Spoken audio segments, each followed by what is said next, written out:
ಕಳೆದ ವಿಧಾನಸಭಾ ಚುನಾವಣೆಯಲ್ಲಿ ಭಾರತೀಯ ಜನತಾ ಪಾರ್ಟಿ ಸೋತಿರುವುದು, ಆದ್ರೆ ಸತ್ತಿಲ್ಲ. ನಮ್ಮ ಭಾರತೀಯ ಜನತಾ ಪಾರ್ಟಿಯ ಕಾರ್ಯಕರ್ತರು ಇನ್ನೂ ಕೂಡ ಶಕ್ತಿ ಇದೆ. ಭಾರತೀಯ ಜನತಾ ಪಾರ್ಟಿಯ ಕಾರ್ಯಕರ್ತರಲ್ಲಿ ಶಕ್ತಿ ಇದೆ. ಇವತ್ತು ನಮ್ಮೆಲ್ಲ ಪಕ್ಷದ ಕಾರ್ಯಕರ್ತರು ಸಂಕಲ್ಪ ಮಾಡಿದ್ದಾರೆ. ಬಿಜಾಪುರದಲ್ಲಿ, ರಾಜ್ಯದಲ್ಲೂ ಕೂಡ ನನ್ನ ಕಾರ್ಯಕರ್ತ ಸಂಕಲ್ಪ ಮಾಡಿದ್ದಾರೆ. ಮುಂದಿನ ವಿಧಾನಸಭಾ ಚುನಾವಣೆ ಯಾವತ್ತೇ ನಡೀಲಿ, ಕಾಂಗ್ರೆಸ್ ಪಕ್ಷವನ್ನ ಬುಡ ಸಮೇತ ಕಿತ್ತಾಕ್ತಕ್ಕಂಥ ಕೆಲಸ ಭಾರತೀಯ ಜನತಾ ಪಾರ್ಟಿ ಕಾರ್ಯಕರ್ತರು ಮಾಡ್ತಾರೆ. ಯಾವುದೇ ಕಾರಣಕ್ಕೂ ಕಾಂಗ್ರೆಸ್ ಅನ್ನ ಕ್ಷಮಿಸೋದಕ್ಕೆ ಸಾಧ್ಯ ಇಲ್ಲ. ದಲಿತರ ಬಗ್ಗೆ ಮಾತನಾಡ್ತೀರಾ ಸಿದ್ದರಾಮಯ್ಯನವರೇ? ದಲಿತರ ಬಗ್ಗೆ ಮಾತನಾಡ್ತೀರಿ? ಯಾವ ಬೆಂಗಳೂರಿನ ಅಖಂಡ ಶ್ರೀನಿವಾಸ ಮೂರ್ತಿ ಒಬ್ಬ ದಲಿತ ಶಾಸಕ, ಹಿಂದೆ ಸಿದ್ದರಾಮಯ್ಯವರು ಮುಖ್ಯಮಂತ್ರಿಗಳಿದ್ದಾಗ ದಲಿತ ಶಾಸಕ ಅಖಂಡ ಶ್ರೀನಿವಾಸ ಮೂರ್ತಿ ಬೆಂಗಳೂರಿನಲ್ಲಿ ಅವನ ಮನೆಗೆ ಕೆಲವು ದೇಶದ್ರೋಹಿಗಳು ನುಗ್ಗಿ ಬೆಂಕಿ ಎತ್ತಕ್ಕಂಥ ಕೆಲಸ ಮಾಡಿದ್ರು ಸಹ ಅವತ್ತು ದೇಶದ್ರೋಹಿಗಳನ್ನ ತಡಿತಕ್ಕಂಥ ಕೆಲಸ ಸಿದ್ದರಾಮಯ್ಯ ಸರ್ಕಾರ ಮಾಡಲಿಲ್ಲ, ಕಾಂಗ್ರೆಸ್ ಸರ್ಕಾರ ಮಾಡಲಿಲ್ಲ. ಕೇವಲ ಮುಸಲ್ಮಾನರು ಹೇಳ್ಕೊಂಡು ಇವತ್ತು ವೋಟ್ ಬ್ಯಾಂಕ್ ಆಗಿ ಮಾಡಿಕೊಂಡು, ದಲಿತರ ಹೆಸರು ಹೇಳ್ಕೊಂಡು ಇವತ್ತು ವೋಟ್ ಬ್ಯಾಂಕ್ ಮಾಡಿಕೊಂಡು, ಇವತ್ತು ನೋಡಿ ಮೊನ್ನೆ ನಿಪ್ಪಾಣಿನಲ್ಲಿ ಭಾರತೀಯ ಜನತಾ ಪಾರ್ಟಿಯ ನೇತೃತ್ವದಲ್ಲಿ ಭೀಮ ಹೆಜ್ಜೆ ಕಾರ್ಯಕ್ರಮ ಮಾಡಿದ್ವಿ. ಏನಿದು ಕಾರ್ಯಕ್ರಮ? ಏನು ದೇಶಕ್ಕೆ ಸಂವಿಧಾನವನ್ನು ಕೊಟ್ಟಿರ್ತಕ್ಕಂಥ ಬಾಬಾ ಸಾಹೇಬ್ ಅಂಬೇಡ್ಕರ್ ಅವರ ಏನು ಹಿಂದೆ ಬೆಳಗಾವಿ ನಿಪ್ಪಾಣಿಗೆ ಬಂದು ಅವರ ಪಾದ ಸ್ಪರ್ಶ ಆಗಿ 100 ವರ್ಷಗಳಾಗಿತ್ತು. ಆ ಒಂದು 100 ವರ್ಷ ಒಂದು ಇತಿಹಾಸ ನೆನಪು ಮಾಡಿಕೊಂಡು ಅದು ಆಚರಣೆ ಮಾಡಬೇಕು ಅಂತೇಳಿ ಕಾಂಗ್ರೆಸ್ ಸರ್ಕಾರದವ್ರಿಗೆ ಅನ್ನಿಸ್ಲಿಲ್ಲ. ಆದ್ರೆ ಭಾರತೀಯ ಜನತಾ ಪಾರ್ಟಿ ಇವತ್ತು ಸುಮಾರು 20-30 ಸಾವಿರ ಜನ ಸೇರಿ ಅಲ್ಲಿ ಬಾಬಾ ಸಾಹೇಬ್ ಅಂಬೇಡ್ಕರ್ ಅವರಿಗೆ ಗೌರವ ಕೊಡ್ತಕ್ಕಂಥ ಕೆಲಸ ಭಾರತೀಯ ಜನತಾ ಪಾರ್ಟಿ ಮಾಡ್ತು ಮನೆ ನಿಪ್ಪಾಣಿನಲ್ಲಿ. ಇದು ಭಾರತೀಯ ಜನತಾ ಪಾರ್ಟಿ ಕಳಕಳಿ ಹೊತ್ತು ಬಾಬಾ ಸಾಹೇಬ್ ಅಂಬೇಡ್ಕರ್ ಅವ್ರ ಬಗ್ಗೆ. ಯಾವ ಬಾಬಾ ಸಾಹೇಬ್ ಅಂಬೇಡ್ಕರ್ ಅವ್ರನ್ನ ಲೋಕಸಭಾ ಚುನಾವಣೆಯಲ್ಲಿ ಸೋಲ್ಸಿರ್ತಕ್ಕಂಥ ಕಾಂಗ್ರೆಸ್ ಪಕ್ಷ ಇವತ್ತು ಯಾರು ಚುನಾವಣೆಯಲ್ಲಿ ಸೋಲ್ಸಿದ್ರು ಅವ್ರಿಗೆ ಪದ್ಮಭೂಷಣ ಪ್ರಶಸ್ತಿನ ಕೊಟ್ಟರು ಹಿಂದೆ ಕಾಂಗ್ರೆಸ್ ಸರ್ಕಾರ ಇದ್ದಾಗ. ಹಾಗಾಗಿ ಆತ್ಮೀಯ ಕಾರ್ಯಕರ್ತ ಬಂಧುಗಳೇ, ಇವತ್ತು ಕರ್ನಾಟಕ ರಾಜ್ಯದಲ್ಲಿ, ಇವತ್ತು ಇಡೀ ದೇಶದಲ್ಲಿ, ದೇಶದಲ್ಲಿರ್ತಕ್ಕಂಥ ಎಲ್ಲ ಸಮುದಾಯಗಳಿಗೆ ನ್ಯಾಯ ಕೊಡ್ತಕ್ಕಂಥ ಕೆಲಸ ಯಾರಾದರೂ ಮಾಡೋದಕ್ಕೆ ಸಾಧ್ಯ ಇದ್ರೆ ಅದು ಭಾರತೀಯ ಜನತಾ ಪಾರ್ಟಿಯಿಂದ ಮಾತ್ರ ಸಾಧ್ಯ, ನರೇಂದ್ರ ಮೋದಿಜಿಯವರಿಂದ ಮಾತ್ರ ಸಾಧ್ಯ. ಬಡವರ ಬಗ್ಗೆ, ರೈತರ ಬಗ್ಗೆ, ಕೂಲಿ ಕಾರ್ಮಿಕರ ಬಗ್ಗೆ ಮೊಸಳೆ ಕಣ್ಣೀರಾಗ್ತಕ್ಕಂಥ ಕಾಂಗ್ರೆಸ್ ಸರ್ಕಾರವನ್ನ ಇವತ್ತು ಬುಡ ಸಮೇತ ಕಿತ್ತಾಕ್ತಕ್ಕಂಥ ಕೆಲಸ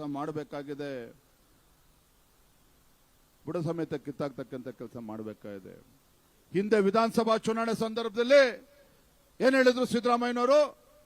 ಕಾಂಗ್ರೆಸ್ ನಡಿಗೆ ಕೃಷ್ಣಯ್ಯ ಕಡೆಗೆ ಅಂತೇಳಿ ಬೊಬ್ಬೆ ಹೊಡೆದ್ರು. ವಿಧಾನಸಭಾ ಚುನಾವಣೆ ಮುಂಚಿತವಾಗಿ ಏನ್ ಹೇಳಿದ್ರು? ಚುನಾವಣೆ ಸಂದರ್ಭದಲ್ಲಿ ಕಾಂಗ್ರೆಸ್ ಪಕ್ಷ ಅಧಿಕಾರಕ್ಕೆ ಬಂದ್ರೆ ಪ್ರತಿ ವರ್ಷ 10,000 ಕೋಟಿ ರೂಪಾಯಿಗಳನ್ನ ನೀರಾವರಿ ಯೋಜನೆ ಕೊಡ್ತೇವೆ, ಕೃಷ್ಣ ಯೋಜನೆ ಕೊಡ್ತೇವೆ ಅಂತ ಹೇಳಿದ್ರು. ಒಂದು ಬಿಡುಗಾಸನ್ನು ಕೂಡ ಇವತ್ತರೆಗೂ ಕೊಟ್ಟಿಲ್ಲ. ನಿಮಗೆ ಗೊತ್ತಿರಲಿ, ಒಂದೇ ಒಂದು ರೂಪಾಯಿನ ಕೂಡ ಕೊಡೋದಕ್ಕೆ ಸಾಧ್ಯ ಆಗಿಲ್ಲ ಸಿದ್ದರಾಮಯ್ಯನವರಿಗೆ. ನಾನು ಈ ವೇದಿಕೆ ಮೂಲಕ ಸವಾಲಾಗ್ತಾನೆ, ಬನ್ನಿ ಮುಖ್ಯಮಂತ್ರಿಗಳ ಬಹಿರಂಗವಾಗಿ ಚರ್ಚೆ ಮಾಡೋಣ. ಇದೇ ಬಿಜಾಪುರ ಜಿಲ್ಲೆಗೆ ಯಡಿಯೂರಪ್ಪನವರು, ಬಸವರಾಜ ಬೊಮ್ಮಾಯಿ ಅವರು ರಾಜ್ಯದ ಮುಖ್ಯಮಂತ್ರಿಗಳಿದ್ದಾಗ, ಭಾರತೀಯ ಜನತಾ ಪಾರ್ಟಿ ಸರ್ಕಾರ ರಾಜ್ಯದಲ್ಲಿದ್ದಾಗ ಎಷ್ಟು ಸಾವಿರ ಕೋಟಿ ರೂಪಾಯಿಗಳ ಅನುದಾನ ಇವತ್ತು ಬಿಜಾಪುರ ಜಿಲ್ಲೆ ಅಭಿವೃದ್ಧಿ ಕೊಟ್ಟಿದ್ದಾರೆ. ನಿಮ್ಮ ಕಾಂಗ್ರೆಸ್ ಸರ್ಕಾರ ಎಷ್ಟು ಕೊಟ್ಟಿದೆ ಬಹಿರಂಗವಾಗಿ ಚರ್ಚೆ ಮಾಡೋಣ. ಸವಾಲಾಗ್ತೇನೆ ಸಿದ್ದರಾಮಯ್ಯನವ್ರಿಗೆ. ಸಾಧ್ಯ ಇಲ್ಲ. ಕಾಂಗ್ರೆಸ್ ಸರ್ಕಾರ ಇವತ್ತು ಬಡ ಜನರ ಕಣ್ಣೀರು ಒರೆಸ್ತಕ್ಕಂಥ ಕೆಲಸ ಮಾಡೋದಕ್ಕೂ ಸಾಧ್ಯ ಇಲ್ಲ, ಅಭಿವೃದ್ಧಿ ಕೂಡ ಮಾಡೋದಕ್ಕೂ ಸಾಧ್ಯ ಇಲ್ಲ. ರಾಜ್ಯದಲ್ಲಿರ್ತಕ್ಕಂಥ ಕರ್ನಾಟಕ ಸರ್ಕಾರ ಇಡೀ ದೇಶದಲ್ಲಿ ನಂಬರ್ 1 ಸ್ಥಾನದಲ್ಲಿದೆ. ರಾಜ್ಯದಲ್ಲಿರ್ತಕ್ಕಂಥ ಸಿದ್ದರಾಮಯ್ಯ ನೇತೃತ್ವದ ಕಾಂಗ್ರೆಸ್ ಸರ್ಕಾರ ದೇಶದಲ್ಲಿ ನಂಬರ್ 1 ಸ್ಥಾನದಲ್ಲಿದೆ. ಯಾವ ವಿಚಾರದಲ್ಲಿ? ಅಭಿವೃದ್ಧಿಯ ವಿಚಾರದಲ್ಲ, ಭ್ರಷ್ಟಾಚಾರದಲ್ಲಿ ಮೊದಲ ಸ್ಥಾನದಲ್ಲಿದೆ ಇಡೀ ದೇಶದಲ್ಲಿ. ಅದು ಕರ್ನಾಟಕ ಸರ್ಕಾರ, ಸಿದ್ದರಾಮಯ್ಯ ಸರ್ಕಾರ. ನಾನು ಹೇಳ್ತಾ ಇಲ್ಲ ಈ ಮಾತನ್ನ, ರಾಜ್ಯದ ಮುಖ್ಯಮಂತ್ರಿಗಳಾಗಿರ್ತಕ್ಕಂಥ ಸಿದ್ದರಾಮಯ್ಯನವರ ಆರ್ಥಿಕ ಸಲಹೆಗಾರ ಆಗಿರ್ತಕ್ಕಂಥ ಬಸವರಾಜ ರೆಡ್ಡಿ ಅವರು ಹೇಳಿರ್ತಕ್ಕಂಥದ್ದು. ಹಾಗಾಗಿ ಆತ್ಮೀಯ ಕಾರ್ಯಕರ್ತ ಬಂಧುಗಳೇ, ಹೆಚ್ಚು ನಾ ಹೇಳೋದಕ್ಕೆ ಹೋಗೋದಿಲ್ಲ. ಇಂಥ ದರಿದ್ರ ಜನ ವಿರೋಧಿ, ಬಡವರ ವಿರೋಧಿ, ರೈತ ವಿರೋಧಿ ಕಾಂಗ್ರೆಸ್ ಸರ್ಕಾರವನ್ನ, ಹಿಂದೂ ವಿರೋಧಿ ಕಾಂಗ್ರೆಸ್ ಸರ್ಕಾರವನ್ನ ತೊಲಗಬೇಕು. ಇವ್ರನ್ನ ಓಡಿಸ್ತಕ್ಕಂಥ ಕೆಲಸ ಮಾಡಬೇಕು. ರಾಜ್ಯದ ಅಧ್ಯಕ್ಷನಾಗಿ ಭಾರತೀಯ ಜನತಾ ಪಾರ್ಟಿ ಇವತ್ತು ಯಾವ ರೀತಿ ಕಾಂಗ್ರೆಸ್ ಸರ್ಕಾರ ರಾಜ್ಯದ ಜನರಿಗೆ ಮೋಸ ಮಾಡ್ತಾ ಇದೆ, ಈ ವಿಚಾರದಲ್ಲಿ ಜನಜಾಗೃತಿಯನ್ನು ಮೂಡಿಸ್ತಕ್ಕಂಥ ಕೆಲಸ ಈ ಜನಾಕ್ರೋಶ ಯಾತ್ರೆ ಮೂಲಕ ಮಾಡ್ತಾ ಇದ್ದೇವೆ. ತುಂಬಾ ಸಂತೋಷ ಆಯಿತು. ಯಾಕಂತ ಹೇಳಿದ್ರೆ ಇವತ್ತು 7ನೇ ತಾರೀಕು ಮೈಸೂರಿನಲ್ಲಿ ತಾಯಿ ಚಾಮುಂಡೇಶ್ವರಿಗೆ ಪೂಜೆಯನ್ನು ಸಲ್ಲಿಸಿ ಅವತ್ತಿನಿಂದ ಪ್ರಾರಂಭ ಆಗಿರ್ತಕ್ಕಂಥ ನಮ್ಮ ಈ ಒಂದು ಜನಾಕ್ರೋಶ ಯಾತ್ರೆ ಇವತ್ತು ಬಿಜಾಪುರದಲ್ಲಿ ಒಂದು ಐತಿಹಾಸಿಕ ಸುಮಾರು 15-20 ಸಾವಿರ ಸಂಖ್ಯೆಯಲ್ಲಿ ನಮ್ಮೆಲ್ಲ ದೇವರ ದುರ್ಬ ಆಗಿರ್ತಕ್ಕಂಥ ಕಾರ್ಯಕರ್ತರೆಲ್ಲರೂ ಕೂಡ ಬಂದಿದ್ದೀರಿ.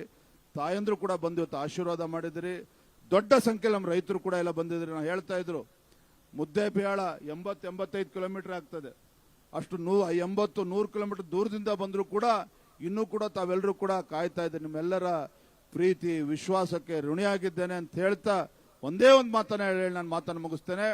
ನಮ್ಮ ಎಲ್ಲ ಪಕ್ಷದ ಕಾರ್ಯಕರ್ತರು, ನಮ್ಮ ಪಕ್ಷದ ಕಾರ್ಯಕರ್ತರು ಯಾರು ಕೂಡ ಹೆದರ್ಕೊಳ್ತಕ್ಕಂಥ ಅವಶ್ಯಕತೆ ಇಲ್ಲ. ನಾನಿವತ್ತು ರಾಜ್ಯದ ಅಧ್ಯಕ್ಷನಾಗಿ ನಾನು ಯಡಿಯೂರಪ್ಪನವ್ರ ಮಗ ಅನ್ನೋದಕ್ಕೆ ನಂಗೆ ಹೆಮ್ಮೆ ಇದೆ. ರೈತ ನಾಯಕ ಹೋರಾಟಗಾರ BS ಯಡಿಯೂರಪ್ಪನವ್ರ ಮಗ ಅಂತ ಹೇಳೋದಕ್ಕೆ ಹೆಮ್ಮೆ ಇದೆ. ರಾಜ್ಯದ ಭಾರತೀಯ ಜನತಾ ಪಾರ್ಟಿ ಅಧ್ಯಕ್ಷ ಅಂತ ಹೇಳೋದಕ್ಕೆ ಹೆಮ್ಮೆ ಇದೆ. ಇದೆಲ್ಲದಕ್ಕಿಂತ ಮಿಗಿಲಾಗಿ ಭಾರತೀಯ ಜನತಾ ಪಾರ್ಟಿಯ ಕಾರ್ಯಕರ್ತ ಅನ್ನೋದು ಹೇಳೋದಕ್ಕೆ ನಂಗೆ ಇನ್ನೂ ಕೂಡ ಹೆಮ್ಮೆ ಇದೆ. ಸಾಮಾನ್ಯರಲ್ಲಿ ಸಾಮಾನ್ಯರಾಗಿ ಕಾರ್ಯಕರ್ತರ ಜೊತೆ ಹೆಗಲಿಗೆ ಹೆಗಲು ಕೊಟ್ಟು ಪಕ್ಷವನ್ನ ಸಂಘಟನೆ ಮಾಡೋಣ. ಭಾರತೀಯ ಜನತಾ ಪಾರ್ಟಿಯನ್ನ ಸ್ಪಷ್ಟ ಬಹುಮತದೊಂದಿಗೆ ರಾಜ್ಯದಲ್ಲಿ ಅಧಿಕಾರಕ್ಕೆ ತರೋಣ ಅಂತ ಹೇಳ್ತಾ ಮತ್ತೊಮ್ಮೆ ತಮ್ಮೆಲ್ಲರೂ ಕೂಡ ವಂದಿಸಿ ನನ್ನ ಮಾತನ್ನು ಮುಗಿಸ್ತಾ ಇದ್ದೇನೆ. ಇವತ್ತು ನಮ್ಮ ಪಕ್ಷದ ಅಧ್ಯಕ್ಷರ ನೇತೃತ್ವದಲ್ಲಿ ಜಿಲ್ಲೆಯ ಎಲ್ಲ ನಮ್ಮ ಸಂಸದರು, ಶಾಸಕರು, ಮಾಜಿ ಶಾಸಕರು, ಮಂತ್ರಿಗಳು, ನಮ್ಮೆಲ್ಲ ಮಂಡಲ ಅಧ್ಯಕ್ಷರು ತಮ್ಮೆಲ್ಲರೂ ಕೂಡ ನಾನು ಅಭಿನಂದನೆಯನ್ನು ಸಲ್ಲಿಸ್ತೇನೆ. ಇವತ್ತೆಲ್ಲ ನಿಮ್ಮೆಲ್ಲರ ಸಹಕಾರದ ನಿಮ್ಮೆಲ್ಲ ನೇತೃತ್ವ ವಹಿಸಿ ಒಂದು ಅಭೂತಪೂರ್ವ ಕಾರ್ಯಕ್ರಮ ಮಾಡಿದರೆ ಮತ್ತೊಮ್ಮೆ ತಮ್ಮೆಲ್ಲರೂ ಕೂಡ ವಂದಿಸಿ ನನ್ನ ಮಾತನ್ನು ಮುಗಿಸ್ತೇನೆ. ಬಲೋ ಭಾರತ್ ಮಾತಾ ಕಿ, ಬಲೋ ಭಾರತ್ ಮಾತಾ ಕಿ. ಬಿಜೆಪಿಯ ಜನಪರ ಹೋರಾಟಕ್ಕೆ, ಬಿಜೆಪಿಯ ಜನಪರ ಹೋರಾಟಕ್ಕೆ ಜೈ ಶ್ರೀರಾಮ್, ಜೈ ಶ್ರೀರಾಮ್, ಜೈ ಶ್ರೀರಾಮ್. ನಮಸ್ಕಾರ. ಮೈಸೂರಿನಿಂದ ಪ್ರಾರಂಭಗೊಂಡ ಈ ಒಂದು ಜನಾಕ್ರೋಶ ಯಾತ್ರೆಯ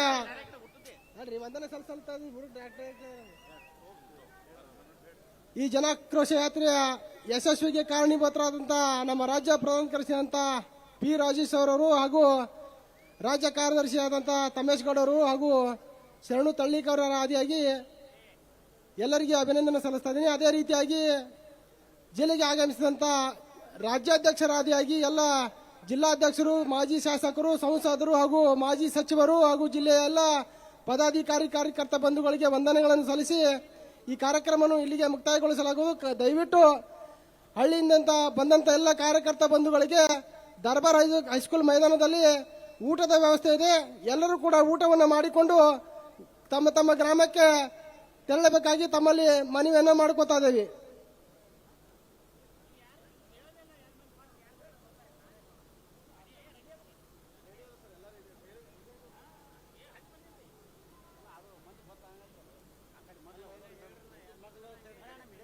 ಎಲ್ಲರಿಗೂ ಊಟದ ವ್ಯವಸ್ಥೆ ಇದೆ. ಪಕ್ಕದ ದರ್ಬಾರ್ ಶಾಲೆಯಲ್ಲಿ ಊಟದ ವ್ಯವಸ್ಥೆ ಇದೆ. ಎಲ್ಲರೂ ಊಟ ಮಾಡ್ಕೊಂಡು ಹೋಗ್ಬೇಕು. ಎಲ್ಲ ಕಾರ್ಯಕರ್ತರಲ್ಲಿ ವಿನಂತಿ ಏನಂದ್ರೆ